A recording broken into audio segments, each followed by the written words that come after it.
Hello friends, good morning. നമ്മുടെ relative സീരിയലിലേക്ക് എല്ലാവർക്കും സ്വാഗതം. അങ്ങനത്തെ ശരത്തിൻ്റെ പേരിലുള്ള കേസ് പിൻവലിക്കാൻ വേണ്ടി വക്കീലും ഭാമയും കൂടി ചന്ദ്രയോട് പറയുക. അപ്പോൾ കേസ് പിൻവലിച്ച് എത്ര രൂപ തരും നിങ്ങളെന്ന് ചോദിച്ചു. അപ്പോൾ 50,000 രൂപ തരാമെന്ന് ഈ വക്കീൽ പറഞ്ഞു. അയ്യേ, 50,000 രൂപയോ? 50,000 രൂപയും കൂടി ഞാനെന്ത് ചെയ്യാനാണെന്ന് ചന്ദ്ര ചോദിക്കാം. അപ്പോൾ നിങ്ങൾ എത്ര ഉദ്ദേശിക്കണേന്ന് വക്കീൽ ചോദിച്ചു. അത് ഒരു 2 ലക്ഷം രൂപ വേണമെന്ന് പറഞ്ഞു. അപ്പോൾ ശരി, ഓക്കെ പറഞ്ഞു. അപ്പോൾ അത് കേട്ട് കഴിഞ്ഞപ്പോൾ പെട്ടെന്ന് അങ്ങ് ഓക്കെ പറഞ്ഞല്ലോ എന്ന് ചന്ദ്ര മനസ്സിൽ വിചാരിക്കാം. ഇതിൽ കൂടുതൽ ചോദിച്ചാലും കിട്ടുമായിരുന്നു, മൊണ്ടത്തരായി പോയല്ലോ എന്നൊക്കെ പറഞ്ഞുകൊണ്ട് ഇങ്ങനെ ചന്ദ്ര ഇരിക്കുമ്പോൾ ഈ എമൗണ്ട് ഫിക്സ് ചെയ്യാമെന്ന് പറഞ്ഞു വക്കീൽ. പരാതി പിൻവലിക്കുകയാണെന്ന് ഒരു പേപ്പറിൽ എഴുതി തരണമെന്ന് വക്കീൽ ചന്ദ്രയോട് പറയുക. ചന്ദ്ര അന്നേരം ഇരുന്ന് പപ്പ പഠിച്ചുകൊണ്ടിരിക്കുക. ഞാൻ പരാതി പിൻവലിക്കുന്നു എന്ന് എഴുതി തന്നതിന് ശേഷം നിങ്ങൾ എനിക്ക് കാശ് തരാതിരുന്നാൽ ഞാൻ എന്ത് ചെയ്യും എന്ന് വക്കീൽ ചോദിച്ചപ്പോഴേക്കും ആ കൂടെ വന്ന ആൾ കാശെടുത്ത് ചന്ദ്രയുടെ മുന്നിൽ വെച്ച് അങ്ങ് കൊടുത്തു. അപ്പം എന്നും പറഞ്ഞു ഭാമ ചന്ദ്രയെ കണ്ടു. ചന്ദ്ര 2 ലക്ഷം കണ്ടപ്പോഴത്തേക്കും കണ്ണു മഞ്ഞളിച്ച് ഇങ്ങനെ ഇരിക്കുക അവിടെ. അത് പിന്നെ എനിക്ക് ആ പയ്യന് എന്നോട് ചെയ്തൊന്നും മറക്കാൻ പറ്റത്തില്ല. പിന്നെ അവൻ്റെ പഠിപ്പും ഭാവിയൊക്കെ മുടങ്ങുമെന്ന് നിങ്ങൾ പറഞ്ഞില്ലേ, അതുകൊണ്ട് പരാതി പിൻവലിക്കാമെന്ന് വിചാരിച്ചു, അത്രേ ഉള്ളൂ എന്ന് പറഞ്ഞു. എന്ന് പറഞ്ഞ് ഇവർ ചിരിച്ചുകൊണ്ടിരിക്കാം. അതുകൊണ്ട് മാത്രം നീ സമ്മതിച്ചല്ലേ എന്ന് ഭാമ ചോദിക്കുന്നത്. ചുമ്മാ ഇരിക്കും ഭാമയെന്ന് ചന്ദ്ര പറയാം പതുക്കെ. നിങ്ങൾ പേപ്പറും പേനയൊക്കെ ഞാൻ പരാതി പിൻവലിച്ചെന്ന് എഴുതി തരാമെന്ന് പറഞ്ഞു. അപ്പോൾ ഇപ്പോൾ ഇവിടെ വെച്ച് നിങ്ങൾക്ക് എഴുതാൻ പറ്റത്തില്ല, ഇത് വേറൊരു ഇതിലാണ് എഴുതേണ്ടതെന്ന് പറഞ്ഞു. അപ്പോൾ ആ കാശ് നിങ്ങൾ എനിക്ക് ഇപ്പോഴും അന്നേരം തരത്തുള്ളൂ എന്ന് ചോദിച്ചു. അത് പിന്നെ കാശ് നിങ്ങൾ ഇപ്പം തന്നെ എടുത്തോളാൻ പറഞ്ഞു. അങ്ങനെ എന്നും പറഞ്ഞിരിക്കുക ചന്ദ്ര. അപ്പോൾ ചന്ദ്രയ്ക്ക് ആകെ ഒരു ടെൻഷൻ. പിന്നെ അതെ, ഈ കാശ് വാങ്ങിച്ച കാര്യം വീട്ടിലും പുറത്തൊന്നും പറയരുത് കേട്ടോ, അങ്ങനെ വാക്ക് തന്നാലേ ഞാൻ സൈൻ ചെയ്യത്തുള്ളൂ എന്ന് പറയുമ്പം ഞങ്ങളിതൊന്നും ആരോടും പറയാൻ പോകുന്നില്ല, ഇത് മറ്റാരും അറിയുകയില്ല, ഞങ്ങളെ വിശ്വസിക്കാമെന്നും വക്കീൽ പറയാം. അപ്പോൾ സന്തോഷം. അപ്പോൾ എന്താ വരുമല്ലേ, ഇപ്പോൾ തന്നെ നമുക്ക് സ്റ്റേഷനിൽ പോയാലോ എന്ന് ചോദിച്ചു. നിങ്ങൾ പുറത്ത് വെയിറ്റ് ചെയ്തോളൂ, ഞാൻ കാശ് അകത്ത് വെച്ചിട്ട് വരാവേ എന്നും പറഞ്ഞുകൊണ്ട് ചന്ദ്ര പൈസ എടുത്ത് അകത്തേക്ക് പോകാൻ തുടങ്ങണു. ഇവരെ പുറത്ത് കൊണ്ടുപോയി നിർത്താനും നോക്കണം. അങ്ങനെ അവർ രണ്ടുപേരും, മറ്റേത് വക്കീലും ഗുമസ്തനും കൂടെ പുറത്തേക്ക് പോകുന്ന ഈ ഒരു സമയത്ത് ചന്ദ്രയാണെങ്കിലെങ്കിലോ ലോട്ടറി അടിച്ച സന്തോഷത്തിൽ ഇങ്ങനെ ഇരിക്കാം. കാശങ്ങ് എടുത്തിട്ട് എൻ്റെ പൊന്നോ എന്നൊക്കെ പറഞ്ഞ് ഇങ്ങനെ നിൽക്കണം. അപ്പം അങ്ങനെ ഭാമയും കൂട്ടി അകത്തേക്ക് ചെന്നിട്ട്, വന്നേ ചന്ദ്രേ വാ, അതെ നീ എന്തിനാ ഇങ്ങനെ കിടന്ന് വെപ്രാളം കാണിക്കുന്നതെന്ന് ചോദിച്ചു. നീ ഈ കാശെടുത്ത് കൊണ്ടുവച്ച് ഷെൽഫിലേക്ക് വെക്കാൻ പറഞ്ഞു. ചെല്ല് എന്നും പറഞ്ഞുകൊണ്ട് ഭാമയെ കൊണ്ട് ഷെൽഫിൽ വെപ്പിക്കുക കാശ്.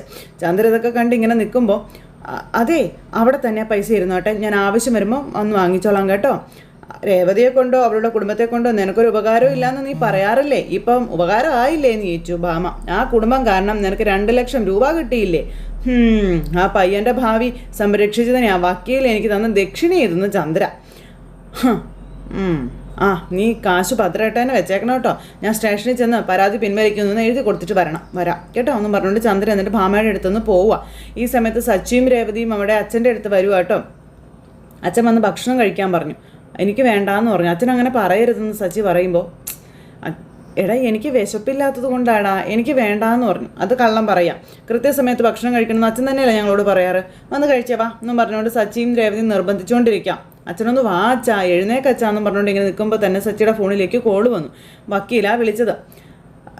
ഹലോ സാറേ, കേസിൻ്റെ കാര്യം ചോദിച്ചപ്പോൾ എന്നെ വിശ്വസിക്കുന്നവർക്ക് നിരാശപ്പെടേണ്ടതായിട്ട് വരാറില്ല സച്ചി എന്ന് പറഞ്ഞു. ഒരു നല്ല വാർത്ത പറയാനാട്ടോ ഞാനിപ്പോൾ വിളിച്ചതെന്ന് പറയുമ്പം നല്ല കാര്യമോ, എല്ലാം സംസാരിച്ച് ഒത്തുതീർപ്പാക്കിയിട്ടുണ്ടെന്ന് പറഞ്ഞു. സച്ചിക്ക് എന്നൊരു മനസ്സിലാകുന്നില്ല. സച്ചിയുടെ അമ്മ ശരത്തിനെതിരെയുള്ള കേസ് പിൻവലിച്ചു എന്ന് പറഞ്ഞു. സാർ സത്യമാണോ സാറി പറയുന്നതെന്ന് ചോദിച്ചു. സച്ചിക്ക് ഭയങ്കര അമ്പരപ്പ്. അപ്പോൾ അച്ഛനും രേവതി ഇങ്ങനെ അന്തം വിട്ട് നോക്കുക. സത്യമാണോ ഈ പറയുന്നത്, ഞാൻ തൻ്റെ അമ്മയോട് സംസാരിച്ച് അവരെ കൺവിൻസ് ചെയ്യിച്ചിട്ടുണ്ടെന്ന് പറഞ്ഞു.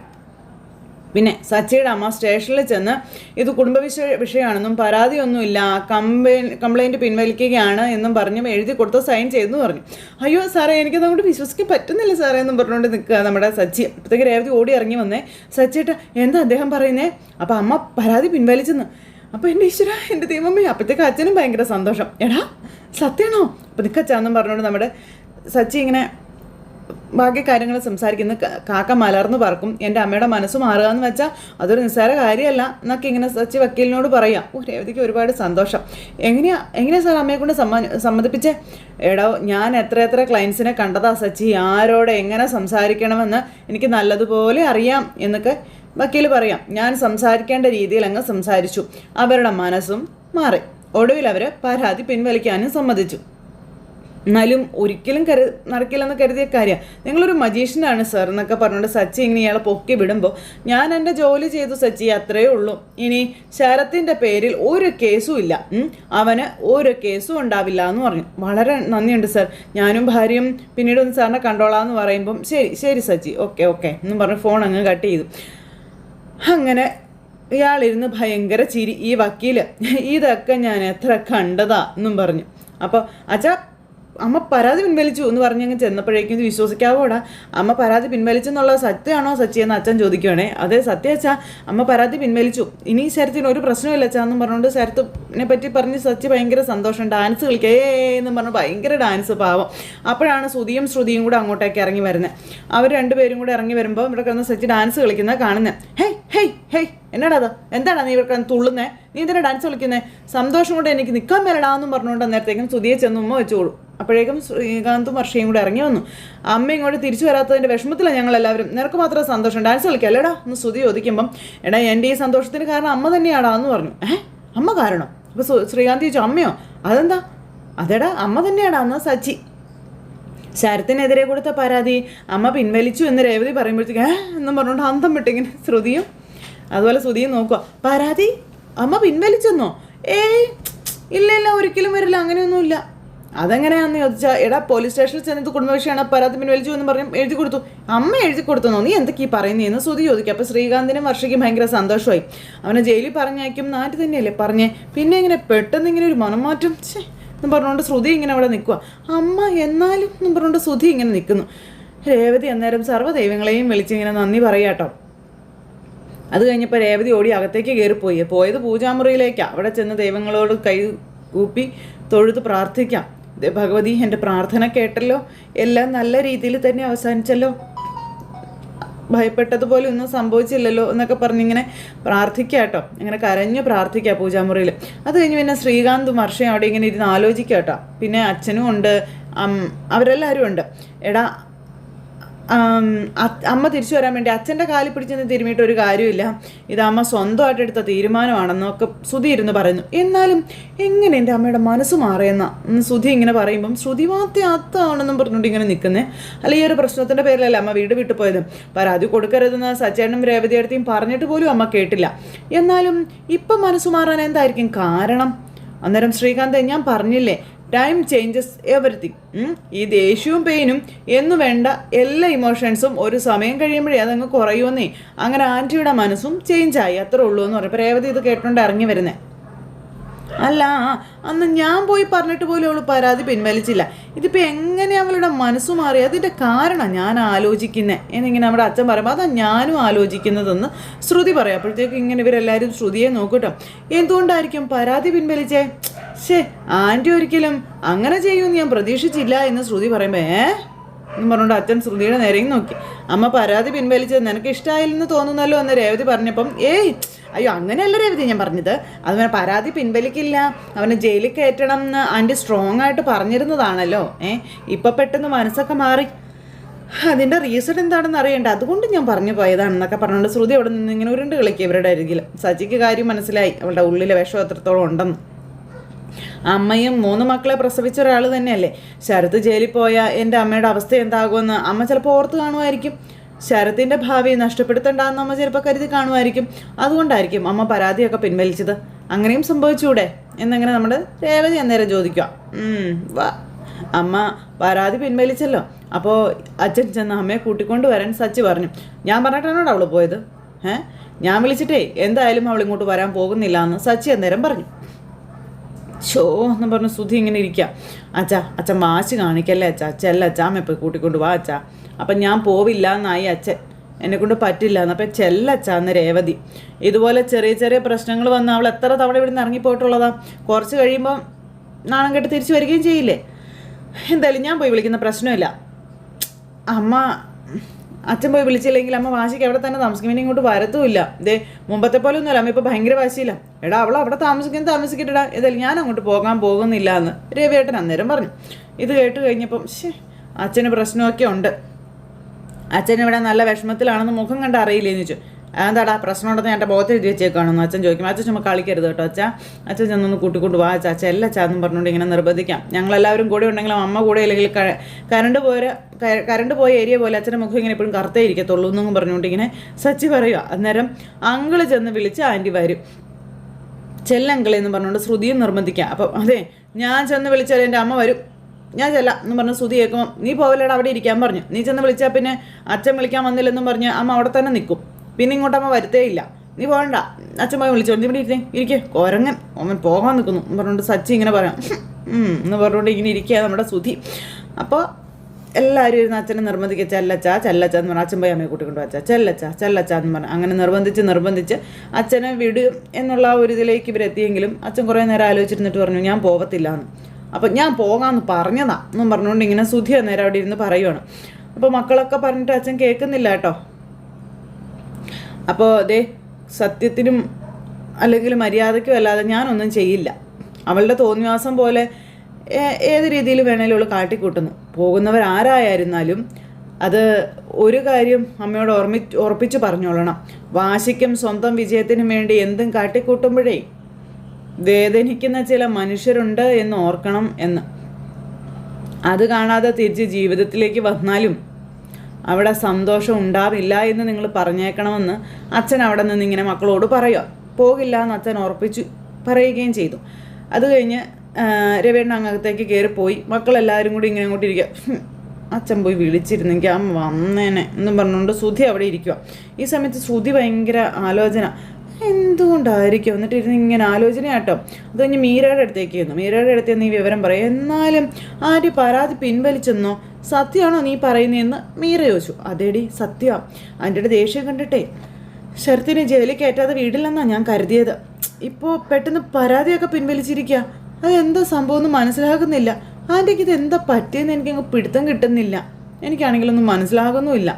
സച്ചിയും രേവതിയും ചെന്ന് ചിലപ്പോൾ കാല് പിടിച്ച് കാണുമെന്ന് മീര പറയുമ്പം അവർ പറഞ്ഞാലൊന്നും ആൻറ്റി കേൾക്കില്ല.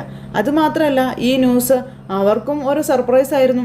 ശരത്ത് ചെറിയ പയ്യനല്ലേ, അവനെ ജയിലിൽ കയറ്റി എന്തിനാ അവൻ്റെ ഭാവി നശിപ്പിക്കുന്നതെന്ന് ഒരു പക്ഷേ ആൻറ്റി ചിന്തിച്ച് കാണുമെന്ന് പറയുമ്പം അവരങ്ങനെ ചിന്തിച്ചാലേ കാക്ക മലർന്നു പറക്കത്തേ ഉള്ളൂ. അവനെ മാത്രമല്ല അവൻ്റെ കുടുംബത്തെ ഒന്നാകെ ജയിലിൽ കിടത്തണമെന്നാണ് ആൻറ്റി പറയുന്നത്. അവരങ്ങനെ വെറുതെ ഒന്നും പരാതി പിൻവലിക്കുന്നവരല്ല. വേറെന്തോ ഒന്നും നടന്നിട്ടുണ്ട് മീരെ, അത് ഉറപ്പാ. അതെന്തായിരിക്കും അത്? ഒന്നുകിൽ ആൻറ്റിയെ ആരോ ഭയപ്പെടുത്തി പരാതി പിൻവലിപ്പിച്ചിരിക്കുന്നതാ, അല്ലെങ്കിൽ അവർക്ക് എന്തോ നേട്ടം ഉണ്ടായതുകൊണ്ടാവാം അവരാ പരാതി പിൻവലിച്ചത്. ഇതിലേതാ നടന്നതെന്ന് എങ്ങനെയിപ്പോൾ കണ്ടുപിടിക്കും? എന്തായാലും ഒടുക്കം പവനായി ശവമായി എന്ന് പറഞ്ഞതുപോലെയായി. നീ മനസ്സിൽ വിചാരിച്ചതൊന്നും നടന്നുമില്ല, നീ ആഗ്രഹിച്ചതുപോലെ സച്ചിയും രേവതിയും ആ വീട്ടിൽ നിന്ന് പോയതുമില്ല. അത് മാത്രമല്ല അവരിപ്പോൾ നല്ല സന്തോഷത്തിലുമാണെന്ന് ശ്രുതി പറയുവാണ്. വളരെ സാഹസികമായി വീഡിയോ എടുത്ത് ആൻ്റണിക്ക് കൊടുത്തത് കൊണ്ട് ആൻ്റണിക്കോ നിനക്കോ ഒരു പ്രയോജനം ഉണ്ടായില്ലെന്ന് മാത്രമല്ല നീ പെടുകയും ചെയ്തല്ലോ എന്ന് പറഞ്ഞു. നവീൻ ദാസിനെ ഹോസ്പിറ്റലിൽ കൊണ്ടുപോകാൻ വേണ്ടിയിട്ടേ 2 ലക്ഷം രൂപയല്ലേ ചോദിച്ചിരിക്കുന്നത്, അതിനി എത്രയും പെട്ടെന്ന് കൊടുക്കണ്ടേ എന്ന് മീര ചോദിക്കുമ്പം എൻ്റെ ദൈവമേ എന്നെ ചെയ്യും. അങ്ങനെ രണ്ടുപേരും കൂടി ഇങ്ങനെ ആലോചിച്ചിരിക്കുമ്പോൾ അടിക്കുന്നു നമ്മുടെ ശ്രുതിയുടെ ഫോണ്. എൻ്റെ ദൈവമേ ആൻ്റണി ആണല്ലോ വിളിക്കുന്നത് എന്ന് പറഞ്ഞിട്ട് ഫോൺ നോക്കുമ്പം 100 വയസ്സ് അവന് ഫോൺ എടുക്കാൻ പറഞ്ഞു. അങ്ങനെ ശ്രുതി ഫോൺ എടുത്തു. ഹലോ ആൻ്റണി, ഞാൻ ചോദിച്ച 2 ലക്ഷം രൂപ എവിടെയെന്ന് ആൻ്റണി അന്നേരം ചോദിച്ചു. അത് പിന്നെ ആൻ്റണി എൻ്റെ കയ്യിൽ ഇപ്പോൾ കാശില്ല ആൻ്റണി, ഇല്ലെങ്കിൽ എവിടെന്നെങ്കിലും ഒപ്പിച്ചെങ്കിലും കൊണ്ട് തരാൻ പറഞ്ഞു.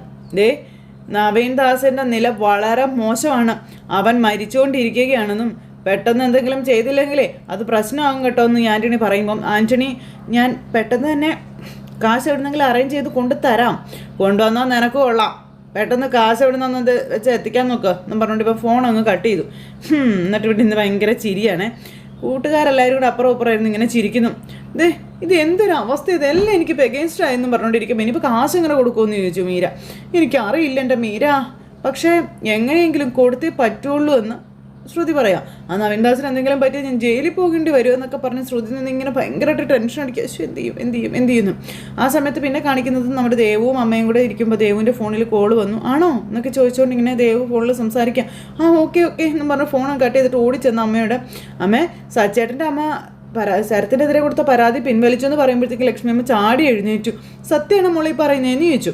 അപ്പോൾ അതേ അമ്മേ, ചേച്ചി ഇപ്പം എന്നെ വിളിച്ച് പറഞ്ഞതെന്ന് പറഞ്ഞ് ദേവു ഇങ്ങനെ പറയാട്ടോ. ശരത്തിനെയും കൂട്ടി സച്ചേനും രവിചേച്ചി ഇങ്ങോട്ട് വരുന്നുണ്ട്, ഇപ്പം ഇങ്ങ് എത്തുമെന്ന് ദേവ് പറയുമ്പോൾ സന്തോഷമായി മോളെ. വക്കീലിന് കാശ് കൊടുത്തെങ്കിലും അവന് ജയിലിൽ പോകേണ്ടി വരുമെന്ന് തന്നെയാണ് ഞാൻ കരുതിയത്. ദൈവം കാത്തു എന്നൊക്കെ പറഞ്ഞപ്പം അതേ അമ്മേ, ഞാനേ അങ്ങോട്ട് ചെന്ന് ഹേമചേച്ചിയോട് രാജചേച്ചിയോടൊക്കെ പറഞ്ഞിട്ട് വരട്ടെ എന്നും പറഞ്ഞുകൊണ്ട് ഓടിപ്പോവുക ദേവു. അപ്പോൾ കൃഷ്ണേട്ടനോട് തൻ്റെ സന്തോഷം വിളിച്ച് പറയുകയാണ് അമ്മ. അപ്പോഴത്തേക്കും സച്ചിയും രേവതിയും ശരത്തും കൂടി അങ്ങോട്ടേക്ക് വന്നു. അവർ രണ്ടുപേരും കൂടെ വന്നപ്പോഴത്തേക്കും മോനെ കണ്ട സന്തോഷത്തിൽ അമ്മ ഓടിച്ചെന്ന് അമ്മ മോനെ കെട്ടിപ്പിടിച്ച് ഉമ്മയൊക്കെ കൊടുക്കും, മോനെ അമ്മയുടെ പൊന്നു മോനെ എന്നും പറഞ്ഞ് അങ്ങനെ ഇവർ രണ്ടുപേരും കൂടി ഇങ്ങനെ നിൽക്കുന്നു. അപ്പോൾ എന്നോട് ക്ഷമിക്കുക അമ്മയെന്നും പറഞ്ഞുകൊണ്ട് ശരത്ത് ഭയങ്കര കരച്ചിൽ അമ്മയ്ക്ക് മുന്നിൽ നിന്ന്. അപ്പോൾ നീ വന്നല്ല മോനെ, അമ്മയ്ക്ക് സന്തോഷമായി, അമ്മയ്ക്കിപ്പം ജീവൻ തിരിച്ചു കിട്ടിയതുപോലെ തോന്നണേന്നൊക്കെ പറഞ്ഞുകൊണ്ട് ഭയങ്കര ഇതിൽ അമ്മ ഇങ്ങനെ കരയുകയൊക്കെ ചെയ്യുക. അങ്ങനെ ശരത്ത് കരഞ്ഞുകൊണ്ട് നിൽക്കുമ്പോൾ കേസൊന്നുമില്ല, ഇനി അവനൊരു പ്രശ്നവും ഇല്ല അമ്മ എന്ന് സച്ചി പറയുവാണ്. അപ്പോൾ എന്നോട് ക്ഷമിക്കുക അമ്മയെന്നും പറഞ്ഞുകൊണ്ട് ഇങ്ങനെ നമ്മുടെ ശരത്ത് അമ്മയോട് വീണ്ടും വീണ്ടും പറയുന്നു, എൻ്റെ പൊന്നുമോൻ വാ, ഇങ്ങനൊരവസ്ഥ നിനക്ക് വരാതിരിക്കാനാ അന്ന് ആൻ്റണിയുമായി കൂട്ടുകൂടരുതെന്ന് നിന്നോട് ഞങ്ങളെല്ലാവരും പറഞ്ഞത്, മോനതന്ന് കേട്ടില്ലല്ലോ എന്നും പറഞ്ഞ് അമ്മ ഇങ്ങനെ സങ്കടപ്പെട്ട് പറയുന്നു. അപ്പോൾ അങ്ങനെ ഇവരെല്ലാവരും കൂടി ഇങ്ങനെ സംസാരിച്ചുകൊണ്ട് നിൽക്കുന്നിടത്ത് ഇന്നത്തെ കഥ അവസാനിച്ചു കേട്ടോ. അപ്പോൾ എല്ലാവർക്കും നല്ലൊരു ദിവസം ആശംസിക്കണേ. ടാറ്റാ.